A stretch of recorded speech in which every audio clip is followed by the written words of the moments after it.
తుఫాను ఆరంభమైంది, ఎన్నికలకు చేరువైంది. కాకపోతే ప్రస్తుతం రాజకీయ పక్షాలు అటో ఇటో వాళ్ళకి సంబంధించిన గెలుపోటములు తేల్చుకునే ప్రయత్నంలో పత్రికలు ఛానళ్లు కూడా అటో ఇటో తేలిపోయినటువంటి నేపథ్యంలో సీనియర్ జర్నలిస్టులు ఒక్కొక్కళ్ళని ఒకళ్ళుగా కాకుండా అందరూ కూర్చుని ప్రశ్నిస్తే, అది కూడా ప్రముఖమైనటువంటి నాయకుల్ని ప్రశ్నిస్తే వాళ్ళ నుండి ప్రజలు తెలుసుకోవాలనుకుంటున్నటువంటి అంశాలని నేరుగా తెలుసుకునే ప్రయత్నం చేస్తే ఎలా ఉంటుందన్నటువంటి ప్రయత్నమే ఈ ప్రత్యేక కార్యక్రమం. ప్రస్తుతం మనతో పాటు ఉన్నారు రాష్ట్ర ప్రభుత్వ సలహాదారు సజ్జల రామకృష్ణారెడ్డి గారు. నమస్తే. పరిచయమే ఒక్కొక్కరు, నాగరాజు గారు, నరసింహారావు గారు, ప్రేమమాలిని గారు, నేను, అలాగే జాఫర్ గారు. ఇవాళ ఆంధ్రప్రదేశ్లో కొత్త రాజకీయం ప్రారంభమైంది. ఇంతవరకు కూడా 151 సీట్లు క్రిందసారి మీకు రావడానికి కారణం ఏంటంటే విడివిడిగా ఎవరికాళ్ళు పోటీ చేశారు కాబట్టి. ఇవాళ రోజున వాళ్ళు కలిశారు. మీ పరిస్థితి మూటాముల్లా సర్దుకుంటున్నారా? 2019 కంటే మెరుగైంది పరిస్థితి. ఎందుకంటే ఆ రోజు జగన్మోహన్ రెడ్డి గారు ఒక హోప్ ప్రజలకు, రాష్ట్ర ప్రజలకు. ఆ రోజు చంద్రబాబు నాయుడు గారు ఒక డిజాస్ట్రస్ ఇది అనేది ఆ రోజు జనం నిర్ణయించుకున్నారు. ఆ హోప్తో, కొత్త ఆకాంక్షలతో జగన్మోహన్ రెడ్డి గారిని తెచ్చి 151 సీట్లతో బ్లెస్ చేసింది స్టేట్. అప్పటి నుంచి ఈ 57 మంత్స్ అంటే ఇంక 2 మంత్స్లో కంప్లీట్ అయిపోయాయి. దీంట్లో ఈ జర్నీ దాదాపు నార్మల్ సంప్రదాయ పద్ధతిలో అయితే ఒక 10-15 ఏళ్ళు టైం పట్టే స్ట్రెచ్ ఇది. పాలనా పరంగా కానీ, అభివృద్ధి పరంగా కానీ, సంక్షేమంతో కూడిన అభివృద్ధి పరంగా కానీ, మానవ వనరుల అభివృద్ధి కానీ, సామాన్య మానవుడికి సమాజంలో వైద్యం ఇలాంటి వాటిలో కీలకమైన రంగాల్లో దేశానికే తలమానికంగా స్టేట్ను అభివృద్ధి చేయడంలో కానీ ఈ 4.5 years లేదా 4 years 10 months అనేది డిస్పైట్ కోవిడ్ 2 years తీసేస్తే బహుశా ఒక ట్రెండ్ సెట్టర్ అయిపోయింది. ఈ నేపథ్యంలో చూస్తే ఆ రోజు విడిగా ఉన్నా, ఈరోజు కలిసి వచ్చినా, మొత్తం అందరూ కలిసి ఒక తాడులాగా పేని వచ్చినా 151 కంటే మించి 175 దిశగా పోవడానికి తగిన సాలిడ్ ఫౌండేషన్ మా పార్టీ ఆధ్వర్యంలోని ప్రభుత్వం వేసిందనేది జగమెరిగిన సత్యం అందరికీ తెలిసింది. కాబట్టి వీఆర్ కాన్ఫిడెంట్. దాని నుంచి వచ్చిందే మా 175 వైనాట్ 175 అనే స్లోగన్ సీఎం గారు ఇచ్చిన, మేము రిపీట్ చేస్తున్నా, దానికి తగినట్టు గ్రౌండ్ వర్క్ చేస్తున్నా, దాన్నే రిఫ్లెక్ట్ చేస్తుంది, ఆ కాన్ఫిడెన్స్ని రిఫ్లెక్ట్ చేస్తుంది. అంటే అంతకుముందు ఉన్నటువంటి మీ ధైర్యం ఏంటంటే మీరు అంతకుముందు అధికారంలోకి ఎప్పుడు రాలేదు, అంతకుముందు ఉన్న ప్రభుత్వం దాని బలము బలహీనత అన్నటువంటి ప్రజలు చూస్తారు కాబట్టి దాన్ని పట్టుకుని మీరు అడ్వాంటేజ్ తీసుకుంటారు. ఇవాళ మీరు అధికారంలో ఉన్నారు, ఒక పక్కన సంక్షేమం అని మాత్రమే ముందుకెళ్తున్నారు, అభివృద్ధి లేదు అన్నది విపక్షాలు గట్టిగా ముందుకు తీసుకెళ్తున్నప్పుడు మీకంటూ ఇప్పుడు ప్రభుత్వ వ్యతిరేకత ఉంటుంది. 175 అనేటువంటిది మీ వాళ్ళకి కాన్ఫిడెన్స్ తెప్పించడానికా, లేకపోతే ఎలాగూ సాధ్యం కాదు కాబట్టి అవతల వాళ్ళని భయపెట్టడం కోసం మాట్లాడే పదమా? మీరు అనేది వాళ్ళు చేస్తున్నారు, ఏది భయపెట్టే ప్రయత్నం, బోకరింపు ప్రయత్నాలు. మీరు పెట్టిన పేరు కూడా వాళ్ళకి అప్లై అవుతుంది. ఒక పొలిటికల్ స్టామ్ క్రియేట్ చేసిన ఏదో. నిజానికి అలాంటిది ఏమీ లేదు. వాళ్ళు చేస్తున్నవన్నీ టీ కప్పులో తుఫాన్ లాగా క్రియేట్ చేయాలని ప్రయత్నం చేస్తున్నారు. వాళ్ళు ఎక్కడ వైనాట్ 175 అనట్లేదు సార్, వాళ్ళు అంటోంది మీరు ఒక్కటే అనమాట. వైనాట్ 175 అంటోంది మీరే. ఎందుకంటే నేను చెప్పింది ఇంత ప్రొలాంగ్డ్, నేను ముందు ఇంట్రడక్షన్లో చెప్పిన ఈ 4.5 yearsలో మేము చేసింది ఏదైతే ఉందో, ఏదైతే 87% of the population of AP పాజిటివ్గా అఫెక్ట్ అయ్యారో, ఆ బెనిఫిట్స్ అన్నిటిని చూస్తూ వచ్చారు, దాని ఫ్రూట్స్ ఎంజాయ్ చేస్తూ వచ్చారు, దానికి తగినట్టుగా ఫర్దర్ నెక్స్ట్ 5 yearsకి ఏమేమి జరగబోతోంది కూడా కళ్ళ ముందు ఒక vision. Next 5 years I'm not seeing 2050 Chandrababu లాగా అన్నట్లా. నెక్స్ట్ 5 yearsలో ఏం జరగబోతుందో కూడా కళ్ళ ముందు కనపడుతుంది. వై నాట్ 175 అన్నది it looks very over ambitious, over confidence అట్లా కూడా అనిపిస్తుంది ఒక్కోసారి. వాళ్ళు ఎవరు గెలవరా సార్? ఎవరు? ఆ పేరు వల్ల ఏమవుతుందో, లోకేష్ లాస్ట్ టైం పోలా, ఓకే, చంద్రబాబు నాయుడు మెజారిటీ ఎంత తగ్గిపోయింది అయింది, చంద్రబాబు నాయుడు గారి మెజారిటీ ఎంత తగ్గింది? మెజార్టీ తగ్గించవచ్చును, కానీ కుప్పంలో చంద్రబాబును గెలవడం ఎంత కష్టమో పులివెందుల్లో జగన్ గారిని గెలవడం కూడా అంతే కష్టం సార్. 2 monthsలో రిజల్ట్ కూడా వచ్చేస్తాయి, ఎలక్షన్స్ అయిపోతాయి. 2 months కాబట్టి 2.5 months రిజల్ట్స్ కూడా వస్తాయి, తెలుస్తుంది. అందుకే నేను ఎప్పుడు ఒక ట్రైడర్ పెడుతుంటా. మాది confidence, it is not arrogance, neither it is over confidence. ఆరోగెంట్గా అనడం వాళ్ళు అంటున్నారు, లేదా నేను ఇంతమంది అన్నట్టు బోకరింపులు ప్రిటెన్షియస్ దీంట్లో వాళ్ళు అంటున్నారు, మేమనట్లా. మా దానికి సాలిడ్ ఎగ్జాంపుల్ మీరు అంటున్నారు కుప్పం పులివెందుల తేడా అంటున్నారు, దాన్ని నేను పోలుస్తా. పులివెందులు అనేది అది long standing, it has been continuously nurtured. Not only ఏదో రిసోర్సెస్ సీఎంగా ఉన్నప్పుడే కాదు, లేకముందు కూడా రాజశేఖర రెడ్డి గారు తన అపోజిషన్లో ఉన్నప్పుడే తన 60 acres వాల్యుబుల్ ల్యాండ్ ఆ రోజే కాలేజీతో సహా లయలోకి ఇచ్చేశారు. ఎడ్యుకేషన్ అనేది బాగా రావాలి నా కాన్స్టిట్యున్సీ ప్రజలకని అప్పట్లోనే ప్రాజెక్టుల కోసం తీసుకొచ్చేసి చేశారు అపోజిషన్లో ఉన్నప్పుడు. ఆయన ఉన్నది 5 years, ఈయన ఉన్నది 5 years. రిమైనింగ్ టైం అంతా పులివెందుల డెవలప్ కాకుండా పోలే. తనకున్న రిసోర్సెస్ అన్నీ పొలిటికల్గా కానీ ఇంకోరు ఎక్కడ ఉన్న టీడీపీ ఉన్న పర్సనల్ పొలిటికల్ సెంట్రల్లో ఉన్న పలుకుబడిని యూజ్ చేసినా సరే కాన్స్టిట్యున్సీని డెవలప్ చేసుకుంటూ నర్చర్ చేసుకుంటూ వచ్చారు. అది కంటిన్యూ అవుతుంది ఈ రోజు కూడా. కుప్పం మేము వచ్చి చేస్తున్నాము. పులివెందులకు నీళ్ళు ఇచ్చింది నేనే అనేది చంద్రబాబు నాయుడు గారు చెప్తున్నారు. సరే ఇప్పుడు మేము నీళ్ళు ఇస్తున్నాం మీరు చెప్తున్నారు అభివృద్ధి అనేది. ఆఖరికి గండికోట నింపింది ఎవరు? R&R ప్యాకేజ్ పూర్తి 1000 కోట్లు 1200 కోట్లు ఎవరు పే చేశారు? పే చేసి 17 TMCలు ఫస్ట్ టైం నింపింది ఎవరు? ఆఖరికి ఎంత పెడుతున్నాము, రిజల్ట్ ఎవరు ఇచ్చామనేది, అవన్నీ గ్రౌండ్ వర్క్ అంతా రాజశేఖర రెడ్డి గారు చేశారు. ఈయన చిన్న చిన్నవి పై మెరుగుతుంది, కొన్ని స్టార్ట్ చేసిండొచ్చు. అక్కడ ఆఖరికి వచ్చేసరికి మొన్న ఫైనల్గా ఎక్కువ పెట్టాల్సి వచ్చింది, జగన్మోహన్ రెడ్డి గారు పెట్టారు. ఈరోజు రిజర్వాయర్లు ఫుల్ నిండినాయంటే అటువైపు రాయలసీమలో ఎక్కడైనా సరే. ఆ రోజు ఇప్పుడు ఎగతాళిగా మాట్లాడే మొన్న రేవంత్ రెడ్డి కూడా మాట్లాడింది, అక్కడ సీఎం మాట్లాడిన దాంట్లో అక్కడ అగ్రెసివ్గా జగన్మోహన్ రెడ్డి దోచుకుపోతున్నాడు అనే దాంట్లో రాయలసీమ వైపు నుంచి పాజిటివ్గా ఉంది. మీరు గమనిస్తే ఎవరు చేశారు ఆ రోజు 44,000 క్యూసెక్కులకు ఆయన చేస్తే 11,000 క్యూసెక్కులు పోతిరెడ్డిపాడు.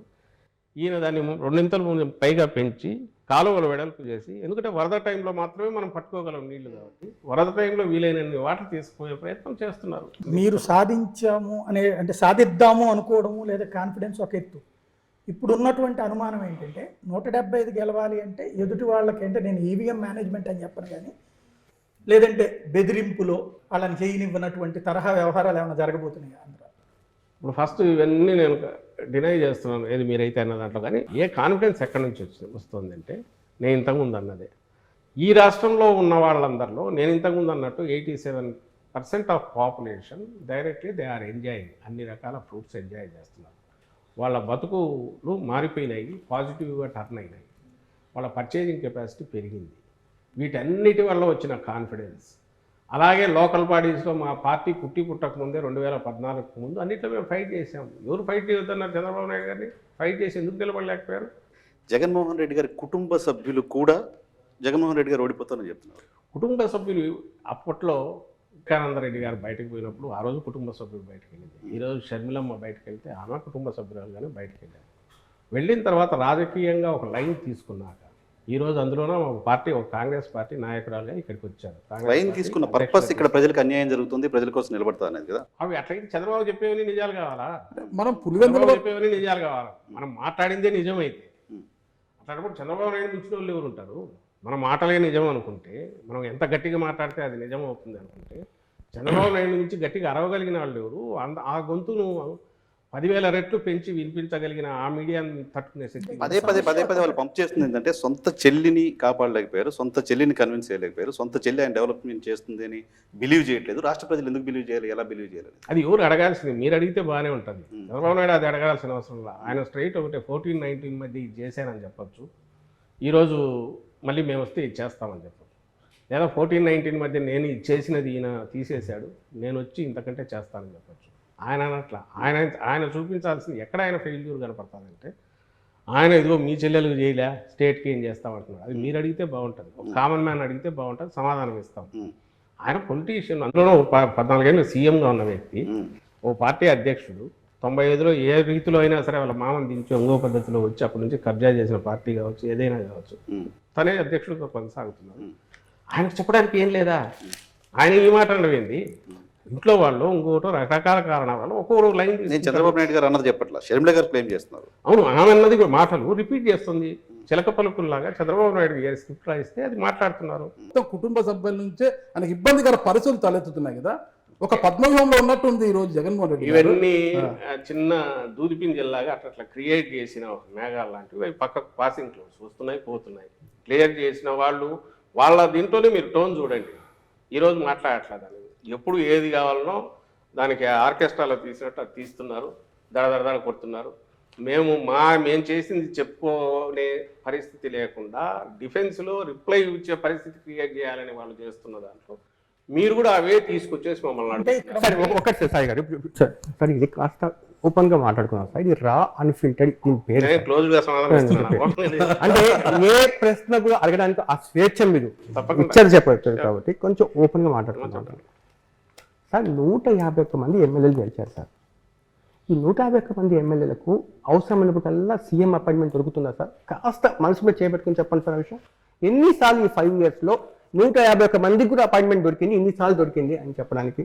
ఒక్కొక్కరు 10 సార్లు 15 సార్లు అసెంబ్లీ ఉన్నప్పుడు అయితే రోజంతా కలుస్తూనే ఉంటారు. నేను అడుగుతాను, నేను ఒకటి జాఫర్, నువ్వు ఒకప్పుడు జాఫర్ రిపోర్టర్గా ఉన్న జాఫర్కు ఇప్పుడు ఒక దీన్ని నడుపుతున్నావు, ఒక టీం ఉంటుంది, నువ్వు ఎంతమందికి ఎప్పుడు అందుబాటులో ఉంటున్నావు, ఎంతమందికి ఎక్కడ తీస్తున్నావు, నీ దీన్ని బట్టి అవకాశాన్ని బట్టి చేస్తుంటావు. ఒక్కటే దీనికి గీటురాయి పెట్టుకోవాల్సింది, ఆ పార్టీ ఎట్లుంది, ఇంటాక్ట్గా ఉందా, కంట్రోల్లో నడుస్తుందా, ఆయన వాళ్ళకు అందుబాటులో ఉండడం అనేది ఏ పద్ధతిలో ఉంటాడు అనేది తనకున్న పరిమితులను బట్టి తనకున్న అవకాశాలను బట్టి డిసైడ్ చేసుకోవచ్చు. కానీ ఒకటైతే చెప్పగలను, అటెండెన్స్ రిజిస్టర్ మెయింటైన్ చేయగల కానీ అక్కడ ఉంటాయి సీఎంఓలో. మీకు కావాలంటే నేను ఎప్పుడన్నా చూపిస్తాను. రాజశేఖర రెడ్డి గారి వ్యవహార శైలిని మీరు చూసి ఉంటారు, ఒక జర్నలిస్ట్గా చూసి ఉంటారు. ప్రభుత్వంలో ఈరోజు కీలకమైన పదవులు ఉంటూ మీరు ఈరోజు జగన్మోహన్ రెడ్డి గారి దగ్గర తీశారు. ఆ ఇద్దరి గురించి తేడా ఏంటి అంటే ఏం చెప్పగలుగుతారు ఒక్క మాటలో? ఆయన రాజశేఖర రెడ్డి గారు ప్లాన్డ్ దీనికంటే కూడా అప్పటికప్పుడు స్పందించే ప్రతిస్పందన సిచ్యువేషన్ బట్టి చేసుకుంటూ పోయేవాళ్ళు. ఒకటి ఈయనేమో ప్రతిదీ ఈరోజు ఒక మాట మాట్లాడాలన్నా జగన్మోహన్ రెడ్డి గారు ఆచితూచి మాట్లాడతారు. ఎందుకంటే నెక్స్ట్ 5 years తర్వాత ఎవరన్నా అడిగినా కూడా దానికి నేను సమాధానం ఇవ్వాల్సి ఉంటుంది అనే ఉద్దేశంతో జాగ్రత్తగా మాట్లాడతాను. పబ్లిక్ దీనికి సంబంధించిన వీఆర్ ఆన్సరబుల్ టు 5 crores వీటికి సంబంధించి. కాబట్టి ఒక పార్టీ అధినేతగా నేను ఎట్లా మూవ్ కావాలనే దాంట్లో చాలా ఆచితూచి వ్యవహరిస్తారు. మిగిలిన వాటిలో కూడా ఒక కమిట్మెంట్ ఏదైనా ఇస్తే దాన్ని ఇది కాకూడదు, ఆచితూచి మాట్లాడాలనేది ఈయనకుంటుంది. అది వాస్తవం సార్. ఇప్పుడు తీసుకుంటే ఒకే పార్టీలోనే మీరు తీసుకుంటే ఇప్పుడు ఒక నియోజకవర్గంలో కంటిన్యూ కావాలి, ఎందుకంటే మధ్యలో అయితే ఇబ్బంది వస్తుంది, దాని వేరే మీనింగ్ వస్తుంది. ఆ రోజు ఆయన ఉన్న పరిస్థితి తను డిఫరెంట్ ఫేజెస్ దాటుకుంటూ వచ్చినందువల్ల ప్రతిదీ హిస్టరీలో కలిసిపోతే ఫైనల్ వచ్చేసరికి ఒక ఎవాల్వ్డ్ రాజశేఖర రెడ్డి గారు, అందులోనూ ఆయన మాటల్లోనే చెప్పాలంటే పాదయాత్ర తర్వాత వచ్చిన రాజశేఖర రెడ్డి గారు, డిఫరెంట్ రాజశేఖర రెడ్డి గారు వచ్చారు. ఈ బాధ్యత మొత్తం తండ్రి హఠాత్తుగా చనిపోవడంతో జగన్మోహన్ రెడ్డి గారి మీద సడన్గా పడింది. ఈయన తన తండ్రి డిఫరెంట్ ఫేజెస్ చూశారు. చూసిన తర్వాత ఒక మాటను మళ్ళీ వెనక్కి తీసుకోవడానికి ఎట్లా అవుతుంది, ఒక మాట కమిట్ అయ్యాక వచ్చే తర్వాత వచ్చే ఇబ్బందులు ఇవన్నీ చూశారు. కాబట్టి ప్రతి స్టెప్ దగ్గర ఆ రోజు పార్టీ పెట్టిన రోజు నుంచి ఈ రోజు వరకు కూడా అతి తక్కువ మాత్రమే ఆయన ఎక్స్ప్లెనేషన్ ఇవ్వాల్సిన పరిస్థితులు వచ్చుంటాయి, మీకు తెలుస్తుంది. ఇవన్నీ ఈ తక్కువ టైంలో సాధించడానికి కారణం ఈయనకున్న పట్టుదల లేక ఏకాగ్రత కారణం కావచ్చు. దాంతో వచ్చే షూడ్నెస్ ఒకటి ఈయనకుంది. అది ఓ లీడర్ కావాల్సింది. ఈరోజు పార్టీని బతికిస్తుంది, స్టేట్ కూడా హోప్ అయింది దాని నుంచి. సార్ 2019 నుంచి ఇప్పుడు పరిస్థితి మెరుగుపడిందని మీరు చెప్పారు సార్. సో మీరు కాన్ఫిడెంట్ గా ఉందో కాదు సార్, ఇక్కడ క్యాడర్ కూడా చాలా కాన్ఫిడెంట్ గా ఉంటుంది. ఇప్పుడు దాకా మీ కోటరీలో ఉన్నారు వేమిరెడ్డి గారు, చాలా క్లోజ్ కోటరీకి ఉన్నారు కదా సార్, ఎందుకు వెళ్ళిపోయారు సార్? మానుకుంటా బాగుంటా ఎందుకు సంతృప్తిలో పడ్డారు? కృష్ణదేవరాయలు ఎందుకు జంప్ అయిపోయారు సార్? ఇక్కడ పాత స్థాయికి సీటు ఉందో లేదో చెప్పకముందు అతను విచారణ ఎత్తేసాడు.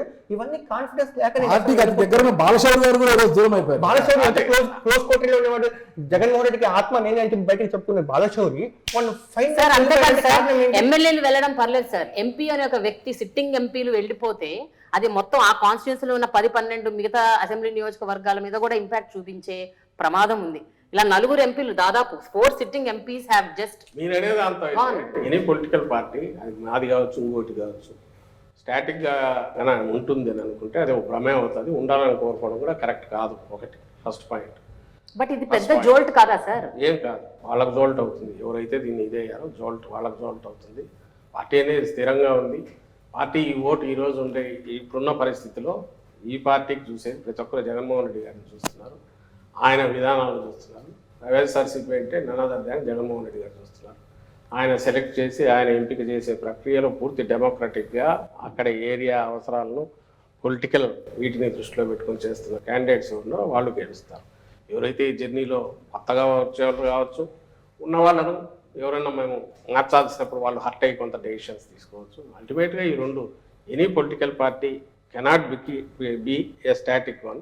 ఉంటే అది స్టాగ్నేట్ అయిపోతుంది. వచ్చేవాళ్ళు వాళ్ళు స్వచ్ఛందంగా వచ్చేవాళ్ళు వాళ్ళు వస్తుంటారు, హర్ట్ అయిన వాళ్ళు ఇంకో ప్రయత్నం చేస్తుంటారు, ఇంకొక లేదా అట్లాగే ఉండి లీడర్ మీద హోప్తో ఉండేవాళ్ళు ఉంటారు. అల్టిమేట్ డిసైడ్ చేయాల్సింది, డెసిషన్ తీసుకునేది, దాని ఫేట్ డిసైడ్ చేసేది కింద పబ్లిక్ ఎవరైతే ఉన్నారో వాళ్ళు మాకు పాజిటివ్గా డిసైడ్ చేస్తున్నారు కాబట్టి మేము ఈ స్థితిలో ఉన్నాము. అలాంటి పరిస్థితి లేదు కాబట్టి ఓ మూక మందలాగా వచ్చి జనసేన వాళ్ళు అట్లా పక్కకి వెళ్ళిపోవడము, లేదా ఓ సత్రంలో 2 రోజులు ఉండిపోయినట్టు షెల్టర్ కోసం ఉండిపోయినట్టు టీడీపీ వాళ్ళు బీజేపీలో ఉండి రేపు మళ్ళీ ఇక్కడికి రావచ్చు, అవి జరుగుతున్నాయి.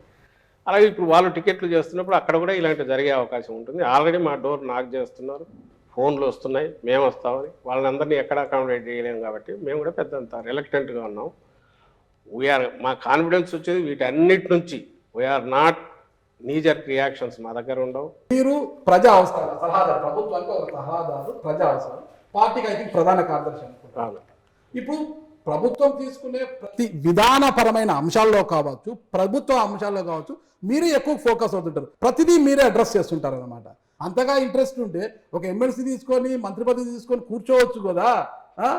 అలా కాకుండా సజ్జల సకల అనే ఒక ప్రాస ఎందుకు తీసుకురావాలంటున్నారు సార్? ఈ సకల అనేది వాళ్ళు వేసిన ముద్ర ఫస్ట్ థింగ్. రెండోది నేను చెప్తాను, వైఎస్ఆర్ కాంగ్రెస్ పార్టీ ఇంకో పార్టీ, అది రూలింగ్లో ఉన్నప్పుడు, ప్రభుత్వంలో అదే ఉన్నప్పుడు ఆ పార్టీ విధానాలే ప్రభుత్వ విధానాలు అవుతాయా, లేక తెలుగుదేశం విధానాలు ప్రభుత్వ విధానాలు అవుతాయా? వైఎస్ఆర్ కాంగ్రెస్ పార్టీ విధానాలే ప్రభుత్వ విధానాలు అవుతాయి, అంతే కదా.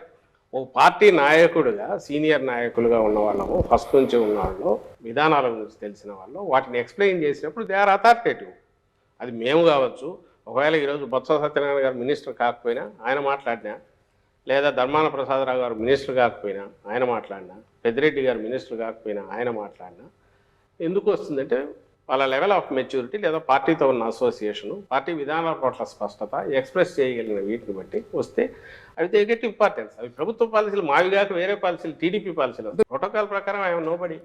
ప్రోటోకాల్ ప్రకారం ఎక్కడన్నా అఫీషియల్ ఫంక్షన్స్లో నేను ఎక్కడ ఉండని, నేను ఉండాలని ప్రయత్నం కూడా చేయను.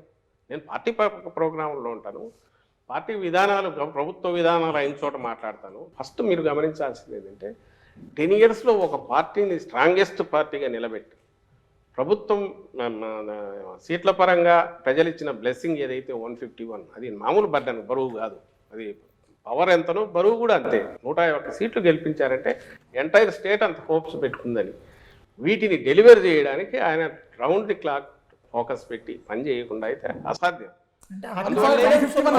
నేను ఇంతకుముందు అన్న స్కీములు కానీ, లేదా ఈ 4 ఏళ్లలో 2 ఏళ్ళు కోవిడ్ తీసేస్తే మిగిలిన తక్కువ టైంలో ఇంత ఫినామినల్ రిఫార్మ్స్ కానీ, చేంజెస్ కానీ, సిస్టమ్స్లో చేంజెస్ కానీ, కొత్త సిస్టమ్స్ ఇంట్రడక్షన్ కానీ చేయగలగడం అనేది, మీరు దాంతో పోల్చినప్పుడు దానికి ఆయన సఫర్ అవుతున్నది, ఎంత టైం లూజ్ అవుతున్నాడు. మామూలు దీంట్లో పార్టీని ఒక పక్కన నడుపుకుంటూ ఇది ఎట్లా చేయగలుగుతున్నాడు ఆలోచిస్తే అసలు ఇంత ఎట్లా చేసాడని మీకు ఆశ్రమిస్తే ఇది అసలు ఇష్యూ అనిపించదు. సార్ ఒక జర్నలిస్ట్ గా ఒక్క విషయంలో ఐ అడ్మిట్ సార్, అంటే I have seen what is happening in Andhra Pradesh, especially ఎడ్యుకేషన్లో, గవర్నమెంట్ స్కూల్స్లో జరుగుతున్న ఒక మార్పు, రిఫర్మేషన్, ట్రాన్స్ఫర్మేషన్. రెండోది హెల్త్ డిపార్ట్మెంట్లో ఉన్న ఫ్యామిలీ డాక్టర్ కల్చర్. మూడోది రైతుల కోసం రైతు భరోసా, వీటి వరకు, and also village volunteer system. I really appreciate the government, but at the same time ఇందాక మనం మాట్లాడుకున్నట్టు డెవలప్మెంట్ అన్న విషయానికి వస్తే మాత్రము, సో దీని గురించి మీరు ఏమంటారు సార్? అంటే చేసిన వాటి గురించి చెప్పుకుంటున్నారు, ఓకే, చేసినవి ఎన్నో వాటి గురించి చెప్పుకోవట్లేదా, లేకపోతే అసలు చెయ్యట్లేదా? What happen to development? ఇప్పుడు అందుకే నేనంటుంది, మీరు జగన్మోహన్ రెడ్డి గారి పాలన వైపు చూడాలంటే ఒక ఫస్ట్ థింగ్, అక్కడ ఏం చేశారు, ఇక్కడ అలాంటి బిల్డింగ్ వచ్చిందా, అక్కడ అయిందా, ఇక్కడ ఇది వచ్చిందా అనేది చూడడం కాకుండా హోలిస్టిక్గా మొత్తంగా చూస్తే డెవలప్మెంట్ అనేది మనకు కనపడుతుంది. ఫస్ట్ నేను ఇంతకుముందు ఇంత ప్రొలాంగ్ మళ్ళీ చెప్తూ వస్తున్నాను, దాంట్లో పార్ట్గానే మళ్ళీ ఇప్పుడు ఎక్స్టెండ్ చేస్తున్నాను. ఇండస్ట్రీస్ వస్తున్నాయి కంటిన్యూస్, ఎంఎస్ఎంఈలు విపరీతంగా గతంతో పోలిస్తే పెరిగాయి. వీటన్నిటి ఇండికేటర్ ఎక్కడ ఉంటుంది? 1000 కోట్లదో, 2000 కోట్లదో, 1200 కోట్లవి, అలాంటివి 10, 15, 20 దాకా వచ్చాయి. నాకు మన పోతుంటే మా బద్వేల దగ్గర 1200 కోట్లది షీట్స్కి సంబంధించి వచ్చింది. 1200 మందికి వర్క్ కల్పిస్తుంది. కడప నుంచి పులివెందల పోతుంటే కొత్త ఎలక్ట్రానిక్ జోన్ మొదలైంది. ఆల్రెడీ ఇండస్ట్రీస్, డిక్సన్ అని ఏవో వచ్చాయి. అక్కడ కూడా ఇప్పటికే ఒక 5-6 వేల మంది, 10,000 మంది దాకా పనిచేస్తున్నారు. శ్రీ సిటీలో కొత్త ఇండస్ట్రీస్ వచ్చాయి, పెద్ద కంట్రీలోనే పెద్దగా వచ్చి పెట్టారు. అంటే నేను ఎందుకు వీటి గురించి ఎన్ని చెప్పొచ్చంటే ఇంకా చేంతాడు లిస్ట్ అవుతుంది నేను చదువుతూ పోతే. ఒకటి. సెకండ్, దానికంటే ముఖ్యంగా ఎంఎస్ఎంఈలను పోస్ట్ కోవిడ్ కాగానే ఆ ఇన్సెంటివ్స్ వాళ్ళ ఉన్నవన్నీ పే చేసి క్లియర్ చేసి 1000 కోట్లు 1200 కోట్లు కొత్త వాటిని ఎంకరేజ్, కొత్త ఇన్సెంటివ్స్ ఇచ్చిన వల్ల అవి గతంలో ఎప్పుడూ లేనంతగా పెరిగాయి. అంతకుముందు నా ఐ థింక్ 2.3 lakhs 3.5 lakh ఉంటే ఇప్పుడు 5.5, 6 lakh కొత్తవి స్టార్ట్ అయ్యాయి. ఇవంతా కూడా ఈ 3 ఏళ్లలో పవర్ కన్జంప్షన్ విపరీతంగా పెరిగింది. ఇరిగేషన్కు దీనికి దట్ ఈజ్ అన్ ఇండికేటర్. వీటికి సంబంధించి ఎంప్లాయ్మెంటు వీటికి సంబంధించినంత వరకు మనకు గవర్నమెంట్లోనే అది నేను లాస్ట్ టైం జాఫర్ ఇండివిజువల్గా చేసినప్పుడు గట్టిగా అడిగాను. నేను 1,30,000 ఉద్యోగాలు నేరుగా 4 నెలల్లోనే వచ్చి 4-5 నెలల్లోనే నింపిన ప్రభుత్వము వితౌట్ చిన్న ఫ్లా లేకుండా చేస్తే ఎందుకు దాటిని ఉద్యోగాలు కాదని ఎట్లా అంటారు? ఈరోజు వాళ్ళు ప్రొబేషన్ అయిపోయి రెగ్యులరైజ్ అయ్యారు గవర్నమెంట్ ఎంప్లాయీస్, విలేజ్ సెక్రటేరియట్స్. నేను 2,60,000 వాలంటీర్ల గురించి మాట్లాడట్లా. వాలంటీర్లు అనేవి స్వచ్ఛందంగా వాళ్ళు ఏదో వాలంటీర్గా చేసేటివి కాబట్టి అనుకుంటే ఇది దీనికి సంబంధించినంత 1,30,000. తర్వాత దాదాపు 58,000 ఇప్పటికీ లెక్క. ఏది మెడికల్ డిపార్ట్మెంట్ ఫస్ట్ టైం హిస్టరీలోనే మీరనే ఫ్యామిలీ డాక్టర్ కాన్సెప్ట్ ఎట్లా హిట్ అవుతుంది? ఉన్న సెటప్తో ఎట్లా కుదురుతుంది? 17,000 కోట్లు పెట్టి పిహెచ్సిలు సిహెచ్సిలు అన్నీ మోడర్నైజ్ చేయడం, ఏరియా హాస్పిటల్ అన్నీ కెపాసిటీస్ పెంచడం. ఇవి నేను మెడికల్ కాలేజ్ కలపట్ల దీంట్లో. మెడికల్ కాలేజ్ 8,000 కోట్లు మళ్ళీ వేరే బడ్జెట్. ఈ 17,000 కోట్లు పెట్టి ఇవన్నీ తయారైనందువల్ల విలేజ్ క్లినిక్స్ కానీ మిగిలిన కానీ ఇన్ఫ్రాస్ట్రక్చర్ పరంగా కానీ లేటెస్ట్ టెక్నాలజీ కానీ డాక్టర్ల రిక్రూట్మెంట్, సపోర్టింగ్ స్టాఫ్ రిక్రూట్మెంట్ మొత్తం 56,000 నాకు తెలిసి ఫిగర్. మెడికల్ డిపార్ట్మెంట్కు ఒక ఇది వచ్చింది. ఒక చిన్న పాయింట్ ఇక్కడ అంటే మీరు చెప్తున్నటువంటివన్నీ కూడా ఆల్రెడీ ప్రాసెస్లో ఉన్నాయి, నడుస్తున్నాయి, ఇవి అందరికీ తెలుసు. పబ్లిక్ ఏముంటుందంటే సార్ అవి ప్రొజెక్ట్ అయినట్టు ఇవి ప్రొజెక్ట్ అవ్వట్లేదు సార్. మీరు ప్రొజెక్ట్ చేయట్లేదా? అసలు అవ్వట్లేదు. ఈ రోజుకు వాట్ ఎవర్ మీరు నింపినవి చూస్తే ఇవన్నీ కూడా ఖాళీలు శాంక్షన్ పోస్టులు అవి కాకుండా అడిషనల్గా నింపినవి 1,30,000 కాక 56,000, 1,000, 2,000 పోస్టులు ఇట్లాంటివన్నీ నింపి మొత్తం మీద దాదాపు 4 లక్షలు 3,90,000 ఎంతో ఉన్న పోస్టులు ఈరోజు 6 లక్షల చిల్లరకు పోయినాయి. ఇది ఇప్పుడు ప్రతిదీ ఆలోచించి చేయడం అనేది ఒకటి తప్ప జాగ్రత్తగా చూసి రిక్రూట్మెంట్ చేయాల్సిన పరిస్థితి ఒకటి. సెకండ్ది వచ్చి గ్రూప్ 1 కానీ గ్రూప్ 2 కానీ జరగాల్సినవి ఒకటికప్పుడు జరుగుతున్నాయి. మూడవది డిఎస్సి ఇప్పుడు నోటిఫికేషన్ ఇచ్చాం. డిఎస్సి గురించి మళ్ళీ స్పెసిఫిక్గా చెప్పాలి, ఎందుకంటే అది ఒక సబ్జెక్ట్ మేజర్, అందరూ అదే రేట్ చేస్తుంటారు. 2014-19 మధ్య ఆ రోజు తెలుగుదేశం పార్టీ గవర్నమెంట్ నింపిండేది. అంతకుముందు 2012లోనూ 13లో ఇచ్చిన డిఎస్సి నోటిఫికేషన్ తాలూకు 8,920 ఎన్నో పోస్టులు అదొక్కటే చేసింది. తర్వాత 18లో వాళ్ళు నోటిఫికేషన్ అంటే ఎలక్షన్లు 5 నెలలు ఉన్నాయని కానీ నోటిఫికేషన్ ఇచ్చారు. ఆ పోస్టులు 7,000 చిల్లర ఎన్నో ఉంటే మేము 2020లో నింపాము వాటి.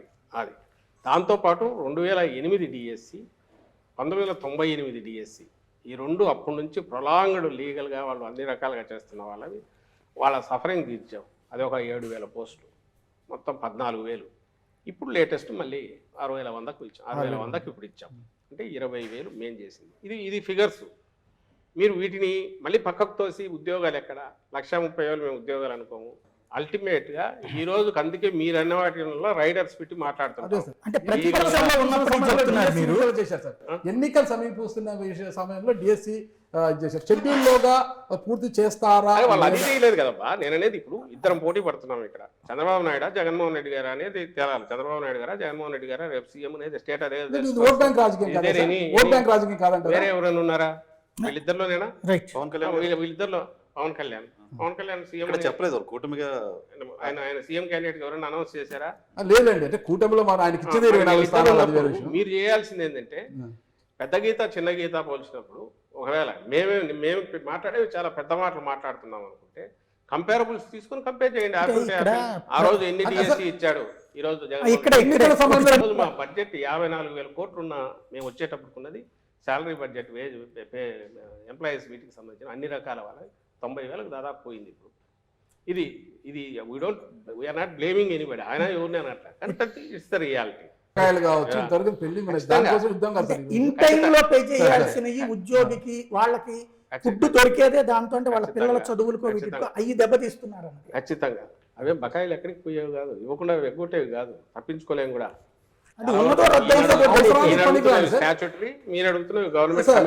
అవసరానికి పనికిరాలి కదా సార్. ప్రతి ఒక్క ఉద్యోగికి జనవరిలో జూలైలో డిఏ ఇస్తారు. ఫైనాన్షియల్ గా ఉన్న పరిస్థితి కోవిడ్ వల్ల వచ్చిన దీనివల్ల మధ్యలో 2 years ఎప్పుడైతే లూజ్ అయ్యామో దీనివల్ల చాలా వరకు తలకిందులైనాయి. డిస్పైట్ ఆల్ దట్ చాలా జాగ్రత్తగా చేసుకుంటూ వచ్చినందువల్ల నేను ఇంతకుముందు మాట్లాడినవన్నీ చేయగలుగుతున్నాము. వీళ్ళే ఒకటి తీర్చుకుంటూ వస్తున్నాం. ఇప్పుడు డిఏ బకాయిలు ఉన్నాయి, పిఆర్సీ బకాయిలు ఉన్నాయి సార్. ఇప్పుడు డిఏ బకాయిలు కావచ్చు, పిఆర్సీ బకాయిలు కావచ్చు, ఆ ఉద్యోగ ప్రావిడెంట్ ఫండ్ లో జమ చంద్రబాబు చేస్తారు దగ్గర అప్పుడు ఎన్ని బకాయిలు ఉన్నాయి? ఆ రోజు ఏమి కోవిడ్ లేదు. సార్ చంద్రబాబు నాయుడిని మీరు పోల్చొద్దండి. అంత డిఫరెంట్ గా మీ ప్రభుత్వ అప్పుడు అదే పరిపాలన గవర్నమెంట్ ఉంటుంది ఆ సార్. లెగసీ తీసుకొని సార్, వస్తున్నప్పుడు సార్ ఆయన నీవు నేర్పిన విద్య నీరుద్రాక్ష అనేది ఇక్కడ ఆయన వర్తించేస్తారు మనకు. 94,000 కోట్లు ఉన్న డెట్ ఆయన 2,60,000 కోట్లు చేశాడు. ఏమో ఎందుకు అది తెచ్చి మా మీద పడేసి పెండింగ్ ఆల్మోస్ట్ 60,000-70,000 కోట్లు పెండింగ్ బిల్లులు ఆయన మీద నమ్మకం లేదనే కదా సార్ ప్రజలు మీకు పట్టం కొట్టి 150 స్థానాలు మీకు ఇచ్చారు. రూపాయి ఉన్నా నా చేతిలో ఉన్న రూపాయి కదా, అసలు రూపాయి ఈ 100 రూపాయలు ఈ అది నా చేతికి వస్తే సార్, సార్, ఈరోజు ఆ రూపాయిని ఎట్లా పెడుతున్నాము, పిల్ఫరేజ్ లేకుండా రూపాయిని మొత్తంగా కరెక్ట్గా స్పెండ్ చేయాల్సిన చోట చేస్తున్నామా లేదా, జాగ్రత్తగా చేస్తున్నామా లేదా, ఒక ఫ్యామిలీ హెడ్ ఎట్లయితే బడ్జెట్ను జాగ్రత్తగా ప్లాన్ చేసుకొని చేస్తాడు, స్టేట్ బడ్జెట్ జగన్మోహన్ రెడ్డి గారు అంత ప్లాన్డ్గా సార్ నీట్గా చేస్తున్నారు కాబట్టి ఎవరు భయాందోళన చెందట్లే. టీడీపీ వాళ్ళకి తీసుకొచ్చి నీ నోట్లో పెట్టుకుని నన్ను అడుగుతున్నట్టున్నావు. సార్ ఎవరు they are happy, they have ఉన్న వాళ్ళకి రావాల్సిన వాటి గురించి అడుగుతున్నారు. మొన్న కూడా కూర్చున్నాము, చెప్పింది అర్థం చేసుకుంటున్నారు. కొత్త ఉద్యోగాలకు సంబంధించి వీటికి సంబంధించి కూడా వాళ్ళు వచ్చి అడిగినప్పుడు చెప్తున్నాం, మీ సమస్యలు చూడండి, కొత్త ఉద్యోగాల గురించి మేము చూస్తున్నామని వాటి గురించి కూడా ఎక్స్ప్లెయిన్ చేస్తున్నాం. ప్రాబ్లం ఎక్కడొస్తుంది అంటే మీరు అవునన్నా కాదన్నా అపోజిషన్ ఏది చెప్తున్నారో అదే అడుగుతున్నారు. నేను ఇంతకుముందు అన్న మెడికల్ స్ట్రక్చర్ 17,000 కోట్లు స్కూళ్ళది నేను చెప్పలే, అది 16,000 కోట్లు ఎంతో దాని మీద పెట్టి స్కూల్స్ అన్ని రీవ్యాంప్ చేసి అందులో ఇదేం మేము ప్రామిస్ చేసింది కాదు.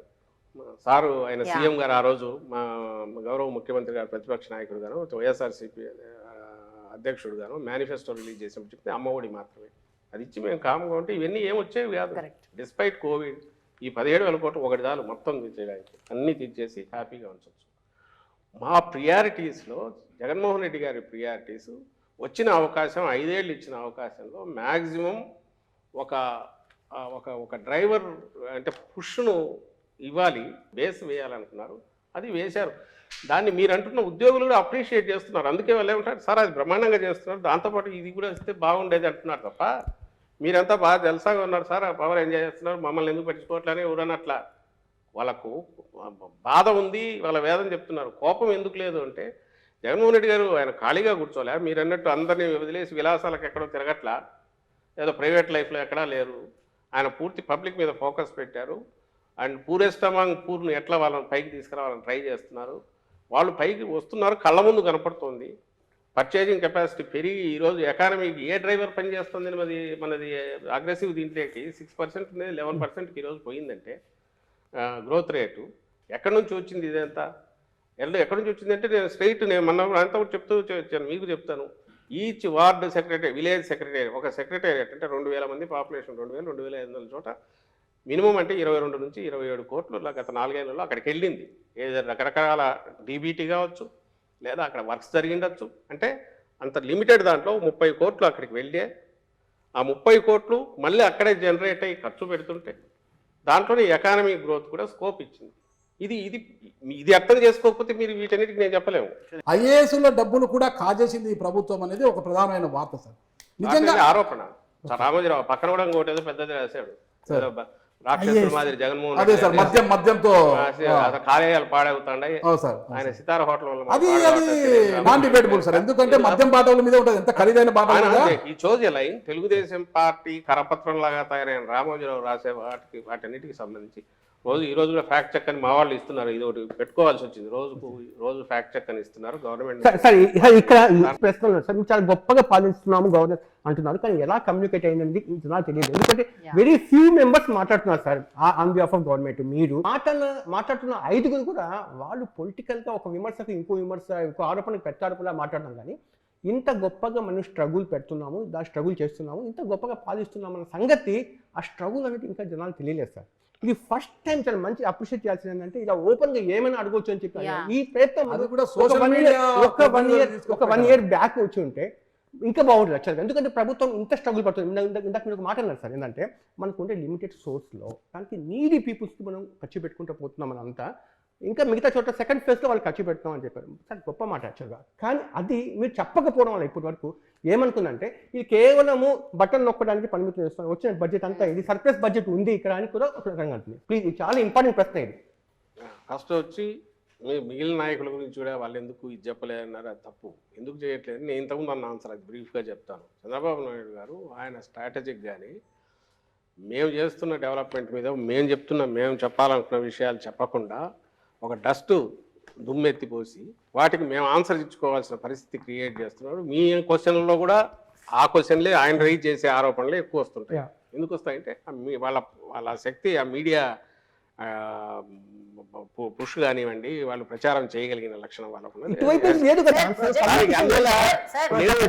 ప్రొజెక్షన్ మనం ఆల్రెడీ ఇప్పుడు ఎడ్యుకేషన్ లో ఏం జరిగింది, హెల్త్ లో ఏం జరిగింది అది కూడా మేము అడిగాం కదా sir. Projection what is projected? ఇంట్లో బలవంతంగా మధ్యలో ఎక్కడో నేను చెప్పాల్సి వస్తుంది. ఇంత టైం ఇచ్చారు కాబట్టి ఇదే 5 minutes లో అయితే ఏం కుదరదు, దానికే సరిపోతుంది, నేను చెప్పడానికే సరిపోతుంది.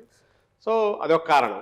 సెకండ్ వచ్చి పోలవరం ఎప్పటికప్పుడు చెప్తున్నారు, మినిస్టర్ గారు చెప్తున్నారు, అంతకుముందు అనిల్ ఉన్నప్పుడు, ఇప్పుడు రాంబాబు ఉన్నప్పుడు ఎక్స్ప్లెయిన్ చేస్తున్నారు, అఫీషియల్స్ చెప్తున్నారు. కానీ మీకు తెలుసు చంద్రబాబు నాయుడు గారు 14లో వస్తే దాదాపు 17 వరకు ఆ ప్యాకేజీ కింద పోలవరం మీరు చేసుకోవచ్చు అన్నంత వరకు ఆయన దాన్ని మొట్ల ఒకటి. అప్పటి వరకు జరుగుతున్న వాటన్నిటిలోనూ అంతకుముందు కానీ ట్రాన్స్ట్రా అయిన కంపెనీ ఈ మధ్య వాళ్లే చెప్పారు ఎట్లా అడ్డంగా దాన్ని అడ్డం పెట్టుకుని మింగేశాడు ఆయన అనేది. వీటన్నిటిలో ఫండ్స్ అన్ని డైవర్ట్ చేసుకుని ఎట్లా తీసుకుపోయాడు అనేది వాళ్ళే చెప్పారు. మేము ముందు నుంచి చెప్తున్నాం, అది పక్కకు వెళ్దాం. ఆయన చేసిన అమిత్ షా అన్నారు ఏటీఎం లాగా వాడుకున్నారు పోలవరాన్ని కూడా అని చెప్పి బీజేపీ వాళ్ళు అన్నారు అన్నమాట. టీడీపీ మీద 151 స్థానాలు ఇచ్చారు, చాలా బాధ్యత పెరిగింది మాకు అనేసి ఇప్పటివరకు అంటున్నారు సార్. అంటే అప్పుడు 150 స్థానాలు ఇవ్వడానికి కారణము చంద్రబాబు నాయుడు గారిని 5 ఏళ్ళు చూశారు కాబట్టి ఆయన మీద ఒక అసంపూర్తి కావచ్చు, వ్యతిరేకత కావచ్చు పూర్తి స్థాయిలో వచ్చింది. అప్పటి వరకు జగన్మోహన్ రెడ్డి గారు ప్రజల మధ్యలో ఉన్నారు. అంతకుముందు ఓదార్పు కావచ్చు, తర్వాత పాదయాత్రతో ప్రజల మనసుకు దోచుకొని ప్రజల మధ్యలోనే ఉన్నారు కాబట్టి ఆ ప్రేమతో 151 స్థానాలు ఇచ్చారు ప్రజలు మీకు.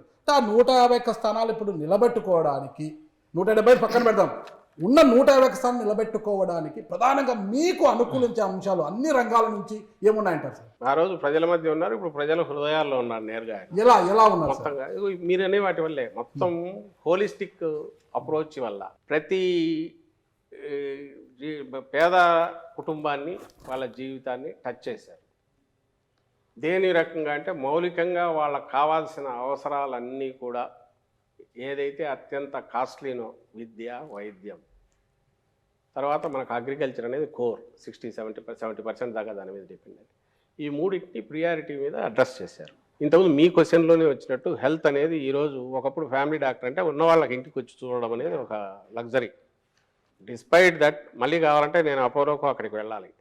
ఈరోజు అపోలో లాంటి ఇక్కడ టెర్షరీ కేర్ ఉన్న జనరల్ హాస్పిటల్ను స్పెషలిస్ట్, సూపర్ స్పెషలిస్ట్ను, కింద ఉన్న పిహెచ్సి డాక్టర్ను కూడా లింక్ చేసే సిస్టమ్ డెవలప్ అయింది.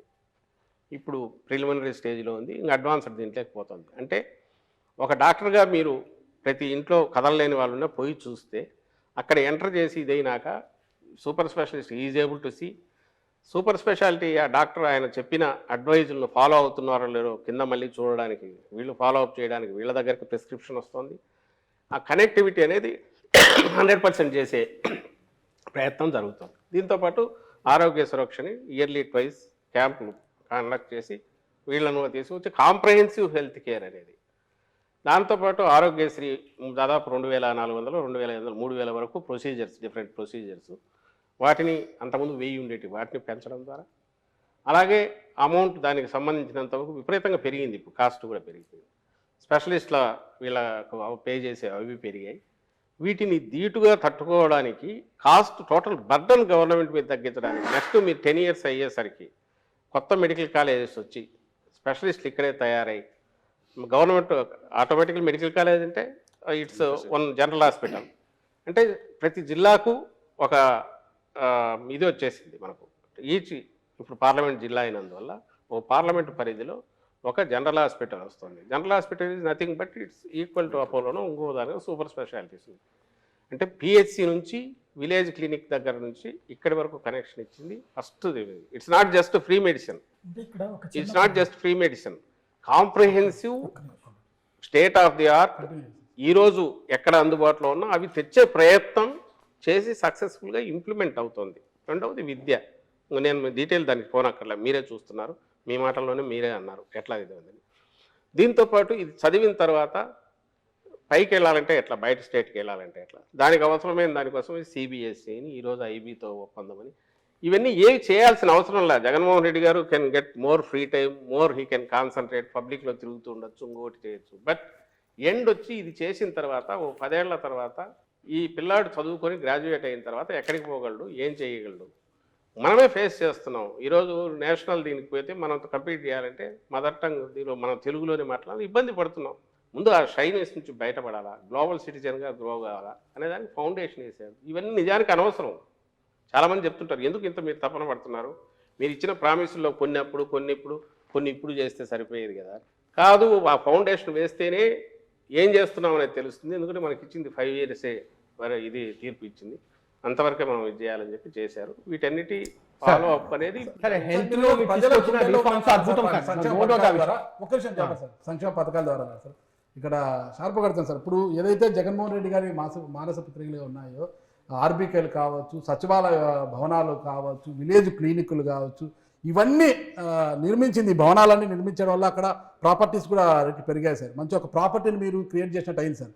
ఇక్కడ ఒక మెయిన్ పాయింట్ ఏంటంటే, మీరు పెట్టేది, తిట్టేది, కొట్టేది 3 లెక్కలోకి వస్తాయి. ఇప్పుడు మీరు పెట్టినవి చెప్పుకుంటున్నారు. పాయింట్ ఏంటంటే, మిడిల్ క్లాస్ మీద ఈ బర్డెన్ పెరుగుతున్నటువంటిప్పుడు మిడిల్ క్లాస్ కంటూ మీ నుంచి అసలు ఏముంది?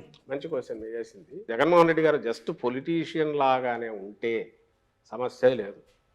ఎత్తులు పై ఎత్తులు వేసుకుంటా ఎలక్షన్ టైంకి అప్పటికప్పుడు ఆలోచించి ఎవరితో ఎట్లా కలిసి రావాలనుకుంటే అది అది అది అది అంత కష్టం కాదు. ఆయన రిఫార్మర్ లాగా వ్యవహరించడం వల్ల ఈరోజు మీరనేవి వస్తున్నాయి కొన్ని. అంటే ఎక్కడ బియాండ్ లిమిట్ పోకూడదు, ఉన్న దాంట్లోనే జాగ్రత్తగా ఆచితూచి చేస్తూ లాంగ్ టర్మ్ వేయాలి, షార్ట్ టర్మ్ ఇమీడియట్ రిజల్ట్ చూపించాలి అని ఇది టూ అంబిషియస్ ఈయన పెట్టుకున్నది. స్ప్రెడ్ చాలా పెద్దది. But at the same time మీకు పునాదులు ఎట్లా వేస్తున్నారో చెప్తున్నాను. ఈ డిసెంబర్ నుంచి మీకు సెకీ నుంచి ₹2.49 పవర్ వస్తుంది, ఏది ఫార్మ్ సెక్టర్కి సంబంధించి. దీని ఇంపాక్ట్ కనీసం ₹3-4 సేవ్ అవుతుంది పర్ యూనిట్ కాస్ట్. ఇన్నాళ్ళు ఫార్మర్స్కి ఇస్తున్నాం, ఫ్రీ పవర్ ఇస్తున్నాం సార్. రాజశేఖర రెడ్డి గారి కంటే అప్పుడే మొదలు పెట్టారు. తర్వాత వచ్చిన వాళ్ళు ఎవరు ఇంత బరువు ఎంతకాలం ఏ స్టేట్ అయినా భరించగలదని ఎవరు ఆలోచించలే. ఈయన దీనికి విరుగుడు ఏదన్నా ఉందని చెప్పి సోలార్ దీనికి వెళ్ళి సోలార్ దాని నుంచి టైఅప్ చేసి ఫార్మర్స్కి చేసి పెడుతున్నారు. దానివల్ల ఏమవుతుంది, ఫార్మర్కి ఇచ్చే వాటెవర్ పవర్ కాస్ట్ ఎప్పుడైతే తగ్గుతుందో దానికి క్రాస్ సబ్సిడీ ఇవ్వాల్సింది తగ్గుతుంది. దీని ఎఫెక్టు వచ్చే సంవత్సరానికి మీకు తేడా కనపడుతుంది. అంటే పాయింట్ ఏంటంటే, మీరు ఇది చూసినా, హాస్పిటల్స్ చూసినా, ఏదైతే స్టేట్ మీద సంక్షేమ పథకాల వల్ల పూరర్ సెక్షన్స్ అన్నీ మింగేస్తున్నారు డబ్బులన్నీ అని ఉన్న అపవాదు కానీ అపోహ కానీ ఎనీ గవర్నమెంట్ మీద ఉన్నదాన్ని తీసేసి వాళ్ళకు కావాల్సిన మనం ఈ సబ్సిడీ ఇస్తున్నారు అది తగ్గించే ప్రయత్నం లాంగ్ టర్మ్ వ్యూతో ఈయన చేస్తూ వస్తున్నారు. చేయకపోతే ఈ అవసరం రాదు. సో ఎడ్యుకేషన్, ఐటీ ఇప్పుడు అన్ని ఒకేసారి మాట్లాడకపోవడం వల్ల కొన్ని ప్రశ్నలు వచ్చి మధ్యలో ఇంటరప్షన్ చేయడానికి అవకాశం దొరకలేదు. ఇప్పుడు హెల్త్ గురించి కొన్ని రకాల ప్రశ్నలు సార్ అద్భుతంగా చేశారు సార్. చిన్న కాంప్లిమెంట్ కూడా ఇస్తున్నాను సార్, థ్యాంక్స్ అని చెప్పండి సార్, చాలా బాగుంది సార్. అది మాత్రం 100% సార్. ఎస్పెషల్లీ ఫ్యామిలీ డాక్టర్, విద్యా వైద్యంలో ఎవరు మీ రాజకీయ ప్రత్యర్థి ఏముంటుంది సొసైటీకి సార్. ఇంకా సార్ నా ప్రశ్న పూర్తి కదా సార్. మీ రాజకీయ ప్రత్యర్థి చంద్రబాబు నాయుడు పక్కన కూర్చోబెట్టినా కూడా హెల్త్ విషయంలో ఏం చేయలేదు అంటే వాళ్ళకి ఖచ్చితంగా ఒప్పుకొని చేయాల్సిందే, పేదవాళ్ళకి ఏం చేయలేదంటే ఖచ్చితంగా ఒప్పుకొని చేయాల్సిందే. అదేవిధంగా వెల్ఫేర్ స్కీమ్స్ లో ఏం చేశారు జగన్మోహన్ రెడ్డి అని చెప్తే వాళ్ళు ఖచ్చితంగా ఒప్పుకొని చేయాల్సిందే. కానీ ఇక్కడ వచ్చి ప్రశ్న అంటే హెల్త్కి సంబంధించింది. ఇప్పుడు మీరు విలేజ్ లెవెల్ క్లినిక్స్ పెడుతున్నారు, చాలా బ్యూటిఫుల్. ఇప్పుడు అక్కడ ఆమ్ ఆద్మీ పార్టీ వచ్చి మొహల్లా క్లినిక్స్ పెట్టారు, భారతదేశానికి ఆదర్శంగా నిలిచింది అక్కడ ఢిల్లీలో. అదేవిధంగా మీరు విలేజ్ క్లినిక్స్ పెడుతున్నారు, చాలా బాగుంది. ఈ ప్రశ్న ఖచ్చితంగా జవాబు చెప్పాలి. కేంద్రం మీ మీద డైరెక్ట్గా ఇక్కడ వార్ చేస్తూ ఉంది. అంటే పీయూష్ గోయల్ లాంటి వాళ్ళు రైల్వే మినిస్టర్స్ కూడా చెప్తున్నారు, మేము ఆంధ్రప్రదేశ్లో పెట్టుబడి పెట్టడానికి మేము ఆంధ్రప్రదేశ్లో ప్రాజెక్ట్స్ ఇవ్వడానికి మేము రెడీగా ఉన్నాము. కేవలం ల్యాండ్ అలొకేషన్స్ జరగకపోవడం వల్ల చాలా ప్రాజెక్ట్స్ టేక్ ఆఫ్ చేయకుండా ఆగిపోయిందని చెప్పి ఇన్ రైటింగ్ లెటర్లో అదే ఉంది. నా ప్రశ్న ఏంటంటే సార్, విశాఖపట్నం రైల్వే జోన్ అనేది దీనివల్ల ఏమి ఒదుగుతుందో నాకు తెలియదు. కానీ ఆంధ్రప్రదేశ్లో 2014లో ఇదే సార్ సెంటిమెంట్ మారింది. ఒకటి రైల్వే జోన్, ఒకటి రెండోది స్పెషల్ స్టాటస్ ఒకటి. దానివల్ల ఏం జరుగుతుందో పక్కన పెట్టాం. కానీ జనాలకు ఏంటంటే రైల్వే జోన్ రాలేదు, స్పెషల్ స్టాటస్ రాలేదని చెప్పి ఆ రైల్వే జోన్ సంబంధించి ఇస్తానికి ముందుకు వచ్చినా కూడా 50 ఎకరాలు మాకు ల్యాండ్ ఇవ్వడానికి ఆంధ్రప్రదేశ్ వాళ్ళు చాలా మీనమేషాలు లెక్కించారు అనేది తప్పు కదా, వాళ్ళనేది తప్పు కదా. 50 ఎకరాలు తప్పు అనేది మేము ఆ తర్వాత మీకు డినైల్ ఇచ్చాము, ల్యాండ్ అలొకేట్ చేసి చాలా రోజులు అయింది.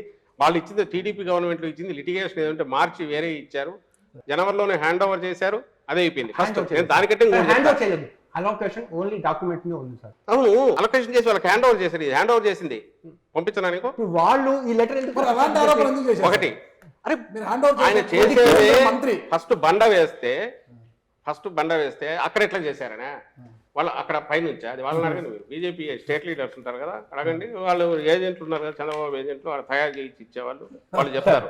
Okay sir, sir election related questions అడుగుతాను సార్. Election related questions. ఇప్పుడు ఎవరికి టికెట్లు ఇవ్వాలి, ఎవరిని ఇన్ఛార్జ్ చేయాలి, ఎవరిని ఎక్కడ పెట్టాలి, ఎవరిని ఎక్కడి నుంచి కదిలించాలి, ఎవరిని ట్రాన్స్ఫర్ చేయాలి, ఈ డెసిషన్స్ మీరున్నారా సార్? మీరు తీసుకుంటున్నారా? చాలా మంది ఉన్నారు. క్యాండిడేట్ల ఎన్నికలో వ్యక్తుల ప్రయోజనాలే ఎక్కువ ఉన్నాయి, పార్టీ ప్రయోజనాల కన్నా వ్యక్తుల ప్రయోజనాల కోసం ఎక్కువగా ఎంపికలు జరుగుతున్నాయి అంటున్నారు సార్. అది జగన్మోహన్ రెడ్డి గారు రీజనల్ పార్టీ హెడ్గా జగన్మోహన్ రెడ్డి గారు ఆయనే ఫైనల్ డెసిషన్ తీసుకుంటారు. ఆయన విధానాలే పార్టీ విధానాలు అయితే దీంట్లో ఎవరు కన్ఫ్యూజన్ పెట్టుకోవాల్సిన అవసరం లేదు.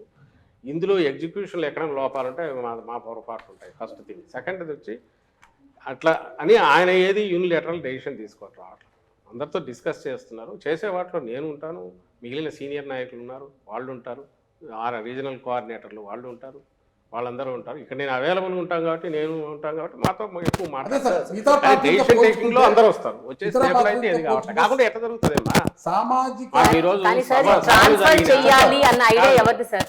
ట్రాన్స్ఫర్స్ చేయాలి అన్న ఐడియా ఎవరు? ఈరోజు గంటా శ్రీనివాసరావు ఆయన చీపురుపల్లి ఇవ్వమంటున్నా అంట చంద్రబాబు నాయుడు. లాస్ట్ టైం అక్కడ నుంచి సార్ 1 or 2 ర్యాండమ్ ఉదయం సార్, మీరు మొత్తం చాలా మంది చేస్తున్నారు. ఇక్కడ అంతే, ఇక్కడ చెల్లని రూపాయిని అక్కడ చెల్లిస్తాము అని తీసుకున్న నిర్ణయం ఎవరు అంటారు సార్? కాదు, ఇప్పుడు ఇక్కడ చెల్లని అక్కడ చెల్లిస్తామని ఎట్లా చేశారని క్వశ్చన్ చేసింది ఎవరి దగ్గర నుంచి ఫస్ట్ వచ్చింది? మీరు ఎవరి దగ్గర నుంచి విని అడుగుతున్నారనేది మీకు తెలుసు, నాకు తెలుసు.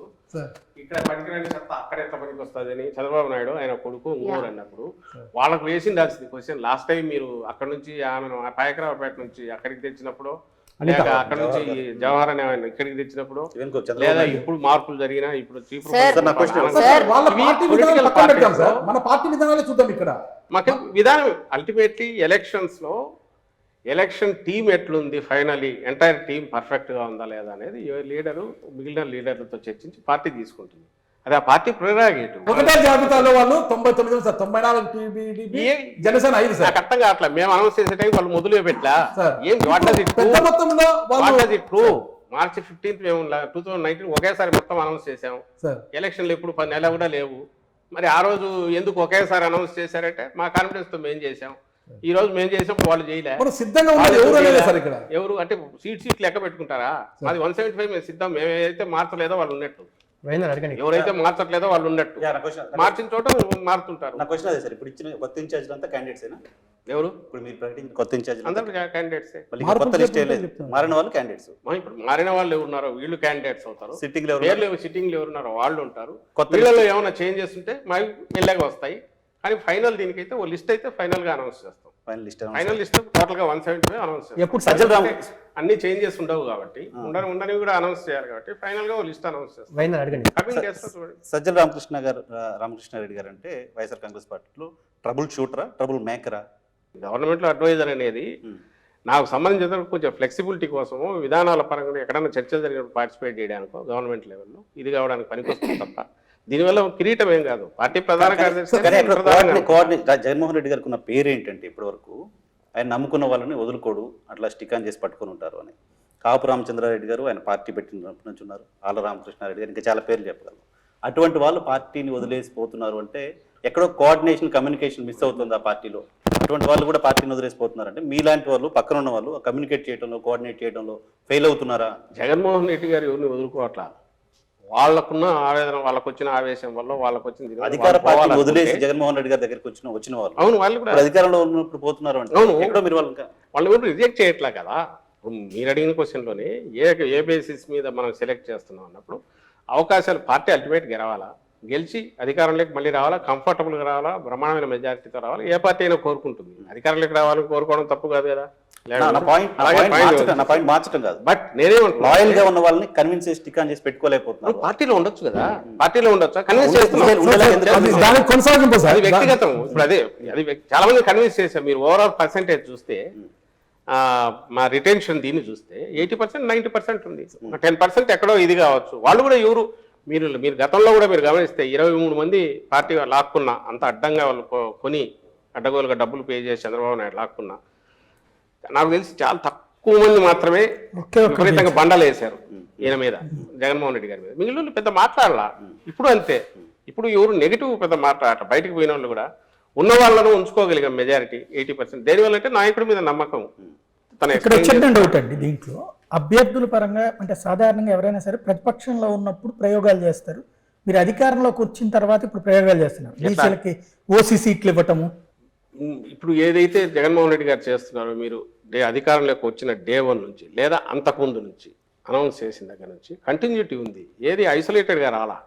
బీసీ డిక్లరేషన్ అని చేసినా, ఆ రోజు సీట్లు పెంచాలని చూసినా, ఆ తర్వాత అధికారంలోకి వచ్చిన రోజు నుంచి స్టెప్స్ వేసుకుంటూ పోయింది చూసినా, చట్టం చేసి నామినేటెడ్ పోస్టులో వీళ్ళకు 50% ఇవ్వాలని మహిళలను మర్చిపోయారు, మహిళలను పెట్టాలన్నా. ఇవన్నీ ఆయన ఏమనుకున్నారంటే నెక్స్ట్ 10 yearsకు this should become the rule of the land. అక్కడ అయిపోవాలి. ఏ పార్టీ అయినా they should be forced to implement all these అనే దాంతోనే పోతున్నారు. రెండో పాయింట్, వీటన్నిటి కల్మినేషన్ లేదా దాన్ని ఏమంటాం కొసరలాగా వచ్చేది ఏదైనా అంటే విజయం. ఎలక్షన్ల విజయం టార్గెట్గా అయితే ఆయన పనిచేయట్లా, డే 1 నుంచి పనిచేయట్లా. నేను చేసిన పనులు ఖచ్చితంగా జనం బ్లెస్సింగ్స్ ఇచ్చేట్టు చేస్తాయనే విశ్వాసం. ఎన్నికల ఓరియంటేషన్ అయితే ఇట్లా ఇవన్నీ ఎందుకు చేస్తాడు? ఆ రోజు నుంచి అవి చేసుకుంటూ పోయి ఇప్పుడు అందుకే మీకు తను సభల్లో మాట్లాడినా ఎక్కడ అడిగినా నేను చేసిన మంచి మీకు మంచి జరిగి నేను చేసిన పనుల వల్ల మీకు మంచి జరిగి ఉంటుందని మీరు అనుకుంటేనే మీరు నాకు ఓటు వేయండి అంటున్నాడు. ఇది దీని అవుట్కమ్మే తప్ప ఇది ఓరియంటేషన్ టార్గెట్గా ఆయన పనులు చేస్తారు. అలా ఇవి ఓరియంటేషన్గా టార్గెట్గా పనులు చేస్తూ వస్తే అవి డిఫరెంట్గా ఉండేవి, మోర్ పొలిటికల్గా ఉండేవి. దా రకంగానే మీరు చూడాలి ఎక్స్పెరిమెంట్.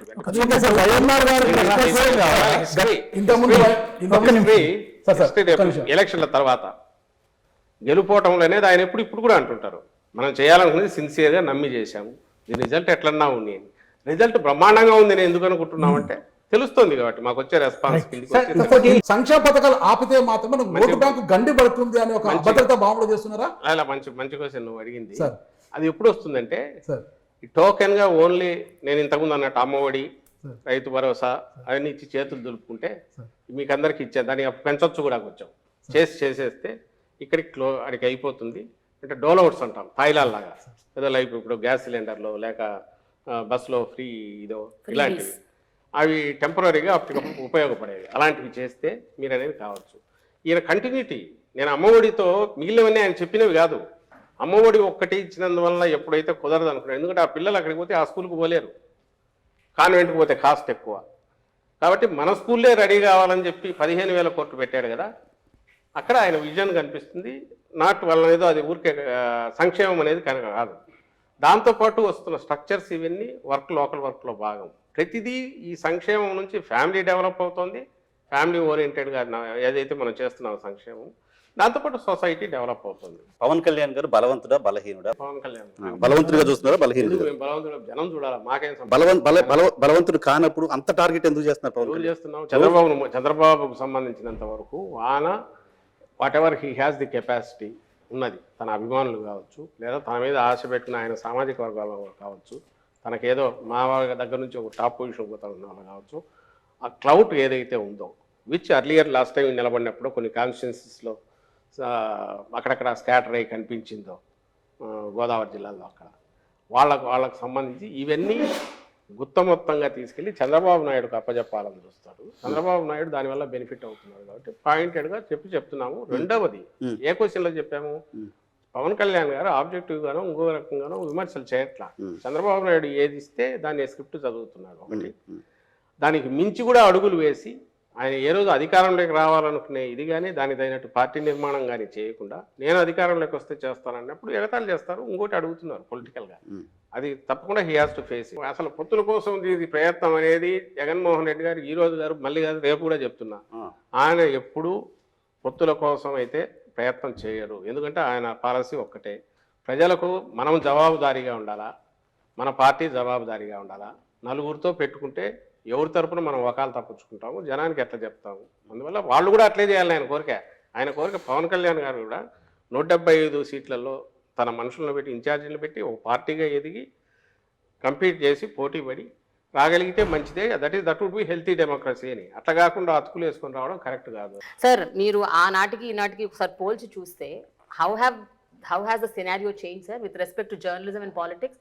ఈ మధ్య కాలంలో attacks on journalist, attacks on ఒక particular media house affiliated to one political party, ఇవన్నీ జరుగుతున్నాయి. So how do you look at the current scenario? మన తెలుగు దీనికి సంబంధించినంత వరకు రామోజీరావు గారు మొదలుపెట్టిన తర్వాతనే ట్రెండ్ అంతా మారిపోయింది. ఆయన వచ్చినాక చేస్తూ వచ్చారు. ఆయన వన్స్ ఈ స్టార్టెడ్ ఎంజాయింగ్ దాని మీడియా పవర్, ఎప్పుడైతే తెలుగుదేశం పార్టీ ఫ్లోట్ అయ్యాక టికెట్లు అక్కడ డిసైడ్ అయ్యాయో, స్పీచ్లు అక్కడ తయారవుతూ వచ్చాయో, పార్టీ అక్కడ నుంచి ఇది చేస్తూ వచ్చిందో, అప్పుడు పవర్ అనేది తెలిసింది, మీడియా పవర్ అన్నమాట. ఆ తర్వాత ప్రతి ఒక్కరూ పెట్టడము అలాంటిది ఏదో దానికి ధీటుగా ఉన్నామనుకోవడం జరుగుతూ వచ్చింది. తర్వాత మీరు ఇంకా టెలివిజన్ రావడము, 24/7 ఛానల్స్ రావడం, ఇంత జరిగిన తర్వాత ఈరోజు మీడియా అనేది అక్కడ నుంచి దిగి ఇన్స్టిట్యూషన్ల దగ్గర నుంచి దిగి ఇండివిజువల్కి వచ్చింది. ఇప్పుడు individual he feels his opinion. ఒకప్పుడు ఎడిటోరియల్ కోసం చూసేవాళ్ళు, 2 రోజులు లేట్ అయినా ఏం రాస్తారో, ఎందుకంటే ఇన్ఫార్మ్డ్ ఒపీనియన్ అక్కడ నుంచి వచ్చేది. ఇప్పుడు యూ హ్యావ్ గూగుల్, వైడ్ ప్రపంచం అంతా మీ దగ్గరే ఉంది. కొడితే ఓ పేపర్లో వాళ్ళకి ఏమొస్తుందో మీకు అదే వస్తుంది. You are able to express. అనంతపురంలో ఒక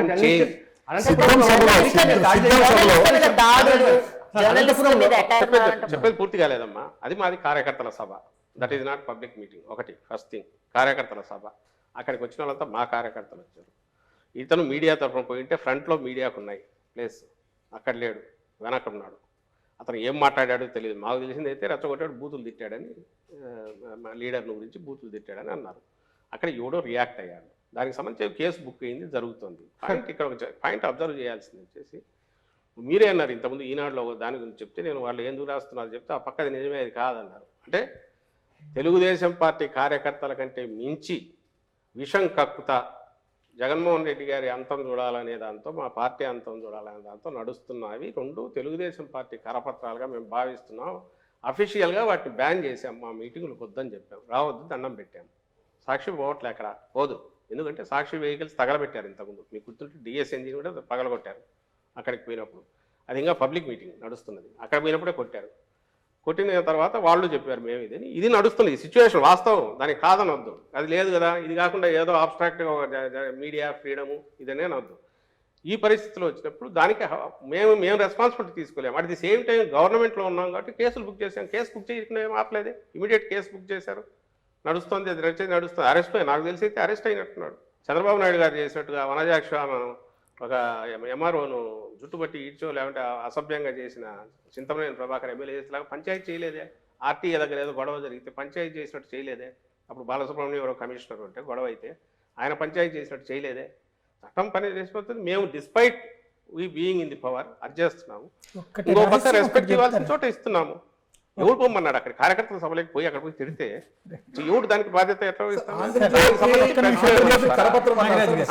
సాక్షి ఏమవుతుంది సార్? ఏది సాక్షి ఏమవుతుంది? నువ్వు అనుకుంటే అనుకో, మేము చెప్తున్నాము. ఈ రోజు కూడా నీకు సాక్షిలో ఇప్పటికే కూడా రాజశేఖర రెడ్డి గారు బొమ్మ పెట్టుకునైనా సరే కింద ఎక్కడైనా వాళ్ళ స్పీచ్ కానీ ఇంకొకటి కానీ అస్సలు లేకుండా అయితే ఉండదు. వాళ్ళు మాట్లాడినా వస్తాయి, దాని ఫాలో అప్ మీద రాసేవి వస్తున్నాయి. అడ్డంగా ఏది లేకుండా అయితే చేయట్లా. మీరని కాదు, it's not about just you. ఆ పార్టీ అవ్వచ్చు, ఇంకో పార్టీ అవ్వచ్చు, ఏ పార్టీ అయినా. ఈ కల్చరు ఇప్పుడు కాదు, జగన్మోహన్ రెడ్డి గారు ఇప్పుడు కాదు, చాలా రోజుల క్రితం అసెంబ్లీ అన్నారు, నువ్వు వేసే విత్తనం అదే చెట్టు వస్తా, జాగ్రత్త చంద్రబాబు గారు అని చెప్పాడు. అప్పుడు చెప్పాడు, ఇప్పుడు చెప్తున్నాం. ఈ కల్చర్ మొదలు పెట్టింది తెలుగుదేశం పార్టీ పెడుతోంది. ఆయన ఆ రోజు మొదలు పెట్టిన కల్చర్ నడుస్తోంది. ఈ రోజుకు వాళ్ళు ఓపెన్గా అడ్డగోలుగా అడ్డంగా వాళ్ళు దాన్ని ఏమంటారు, అన్ని రకాలుగా బరి తెగించి అటువైపు చేస్తున్నారు. కేవలం మీడియా అనే ముసుగులో వాళ్ళు ప్రొటెక్ట్ కావాలని చూస్తున్నారు. అలాంటి అవాంఛనీయ సంఘటన జరగడానికి అతనే కారణము. పోకుండా ఉండాల్సింది అక్కడికి. ఒకటి, అక్కడ ఎక్కడ అవసరం లేదో అక్కడికి ఎందుకు వెళ్ళాడు. రెండవది, అతను రిప్రజెంట్ చేస్తున్నాడు, ఏ సంస్థను రిప్రజెంట్ చేస్తున్నాడో అది పత్రిక కాదు అని మా అభిప్రాయం చెప్తున్నాం. జగన్ గారికి ఈ పొలిటికల్ డెవలప్మెంట్ ఏదన్నా, పవన్ కళ్యాణ్ గారి ఇష్యూ వచ్చినప్పుడు, లేకపోతే వాళ్ళ సభ గట్టిగా సక్సెస్ అయినప్పుడు ఏదైనా సరే టీవీలు పగలగొడతారు నెంబర్ 1. రెండోది, పబ్జీ ఆడుకుంటూ పని పాట లేకుండా కూర్చుంటారు. ఈ 2 మీరు దగ్గరగా చూస్తారు కాబట్టి నిజమా కాదు? ఇంకా అత్యంత చిల్లర చౌకబారు ఇది మాట్లాడుతున్నది లోకేష్, చిన్నోడు కాదు, నీచమైన అర్ధరాత్రి ఆత్మలతో మాట్లాడతారు. అతని స్థాయి ఎక్కడితో మీరే చెప్తున్నారు. ఎవరు చెప్తున్నారో చెప్తూ లోకేష్ అనే వ్యక్తి స్థాయి ఏది అనేది మీరే చెప్తున్నారు. ఇంకా అంతకంటే నీచమైన చౌకబారు ఇది ఏదైనా ఉంటుందని అయితే నేను అనుకోను. అంటే వాళ్ళ ఉక్రోషం ఏ స్థాయికి పోతుంది. ఇంకా ఎప్పుడంటే మీరు బూతులు ఎవరు తిడతారు తెలుసా? తిట్లకు ఎవరు లంఘించుకుంటాడు? ఏం చేతగానప్పుడు నిస్సహాయ స్థితిలో ఉంటాడు కదా, డెస్పరేట్, అప్పుడు బూతులు తిట్టుకుంటాడు. నోటికి వచ్చినట్టు సైకో అని మిగిలిన మాటలు ఇట్లాంటివి అంటారు. అందులో బాగా మీకు వస్తుంటాయి. కొన్ని మీరు చూసిన జగన్మోహన్ రెడ్డి గారు మీరు చెప్పండి, లేదంటే ఇంకోరు చూసిన వాళ్ళు ఉన్నారు వాళ్ళు చెప్పండి. ఒక మనిషి ప్రైవేట్ లైఫ్లో ఎట్లుంటాడు అనేది పబ్లిక్ లైఫ్లో ఎక్కడో చోట కొంచెం కనపడక తప్పదు, రిఫ్లెక్ట్ అవుతుంది. నాకు తెలిసి ఇంతవరకు జగన్మోహన్ రెడ్డి గారు పబ్లిక్లో ఎక్కడా ఎవరి మీద విసుక్కొని కానీ ఇంకోటి కానీ చేయరు. ప్రైవేట్ దాంట్లో వాటికి సంబంధించి కూడా ఎందుకు డీసెంట్గా ఉంటారనేది మీరు ఎట్లా చెప్పగలంటే పబ్లిక్లో రిఫ్లెక్ట్ అయ్యేది. మహిళల మీద కానీ ఇంకోటి కానీ చిన్నపాటి ఇదైనా, లేదా చిన్నపిల్లల మీద కానీ పెద్దవాళ్ళ మీద కానీ ఇదైనా, లేదా ఫ్యామిలీ వాల్యూస్ భిన్నంగా ఎక్కడ జరిగినా ఇమ్మీడియట్ ఓపెన్లీ హీ కండెమ్స్. మీ దగ్గర అంటాడు, ప్రైవేట్ టాక్లో కూడా అంటాడు. సహించాడు అసలు. జర్నలిస్ట్ మీద సోకాల్డ్ జర్నలిస్ట్ మీద జరిగిన దీన్ని కూడా ఆయన ఇమీడియట్ చేయని ఎందుకు పొద్దు ఇట్లాంటివన్నీ చేస్తారని అనింది. ఎవడు చేసినోడు ఎందుకంటే చెప్పారు, ఆడు బయట వెనకపోయాడు, ప్రెస్ గ్యాలరీలో లేడు, వెనక్కిపోయాడు, ప్రెస్కి ఇచ్చిన ప్లేస్లో లేకుండా ఎక్కడో వెనక జరిగింది ఆ ఇన్సిడెంట్, తెలిస్తే మేమెంత అలవ్ చేస్తాం సార్ అని అన్నారు. తను పొరపాటు ఎందుకు అదే ఆయన అజెండా కాదు, ఆ బేసిస్ మీద పోడు ఆయన, అది తన స్ట్రెంగ్త్ కాదు. అది తన స్ట్రెంగ్త్ అయితే ఇట్లాంటి ఇంకా క్రియేట్ చేస్తారు. అదే స్ట్రెంగ్త్ అనుకునేవాడు చంద్రబాబు నాయుడు. ఆయనకు ఏదైనా సీన్ క్రియేట్ కావాలా, దాని మీద వచ్చే హైప్ రావాలా, దాని నుంచి ఎట్లా ఎన్కాష్ చేసుకోవాలని ఆయన చూస్తాడు. డాక్టర్లు ఐఏఎస్లు ఆ పాలిటిక్స్లోకి వచ్చి చాలా హారిబుల్గా మాట్లాడుతున్నారు. Nasty language, filthy language, vulgar words, ఏది పడితే అది. అంటే they don't even think little bit when they are in the public space. All political parties. ఈ స్పెక్ట్రమ్ లో వీటిలో మీరు అంటారేమో యాక్షన్ కి రియాక్షన్ అంటారు, బట్ దట్స్ నాట్ రైట్ కదా సార్.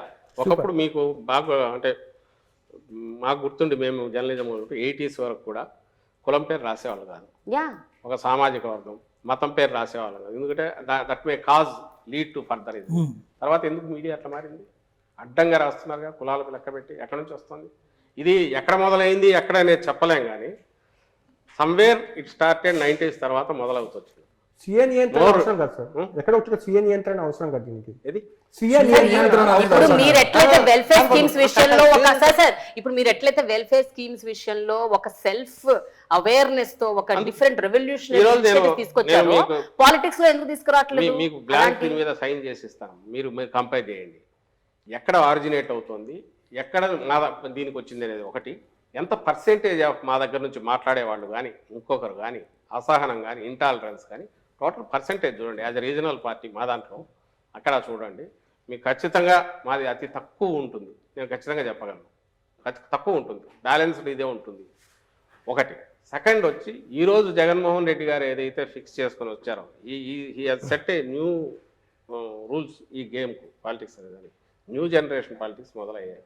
నెక్స్ట్ 10 years తర్వాత ఇట్లా ఉంటుంది నేను అనుకోను. రీసెంట్ దీనికి వస్తుంది ఖచ్చితంగా వస్తుంది. ఎందుకంటే దీనివల్ల ఏమి ఉండదు, అక్కడక్కడక్కడ కొట్టుకుంటుంటారు తప్ప దానివల్ల అల్టిమేట్గా ప్రజలకు జరిగేది ఉండదు. ప్రజల నుంచే ప్రెజర్ పెరుగుతుంది, పెరిగిన తర్వాత చేంజ్ అయితే వస్తుంది. అది ఖచ్చితంగా 5 years తర్వాత కనపడుతుంది. ఇందులో లీడ్ చేసే దాంట్లో జగన్మోహన్ రెడ్డి గారు ఈరోజు I'm proud to tell that convention అనేది బ్రేక్ చేసుకొని ఎట్లా 4 ఓట్లు ఎట్లా తెచ్చుకోవాలి, 4 సీట్లు ఎట్లా తెచ్చుకోవాలి అనేది కాకుండా మనం ఎంతకాలం ఉన్నా కూడా జనం గుండెల్లో ఏదైనా స్థానం సంపాదించుకోవడం ఎట్లా, మా పార్టీ 4 కాలాల పాటు ప్రజల మన్ననలు పొందేది ఎట్లా అనే లాంగ్ టర్మ్ ఇవి లార్జర్ పిక్చర్ చూసుకుంటూ దానికోసం టార్గెట్ చేసిన పార్టీగానే నడుపుతున్నాడు. కాబట్టి మీరు ఏ క్రైటీరియా చేసుకున్నా కళ్ళు మూసుకొని నేను చెప్పగలను, we will not be the first ఇలాంటి చెత్తా పనులు చేయడంలో, we will be the first మంచి పనులు చేయడంలో. థ్యాంక్ యూ వెరీ మచ్ అండి. ఇది పరిస్థితి. ఓవరాల్ గా అయితే కనుక సజ్జల రామకృష్ణారెడ్డి గారు అయితే తన వైపు నుండి వాదన ఏంటో విన్నారు. అదే సందర్భంలో పార్టీకి సంబంధించిన మిగతా స్పందనలు ఎట్లుంటాయో భవిష్యత్తులో చూద్దాం.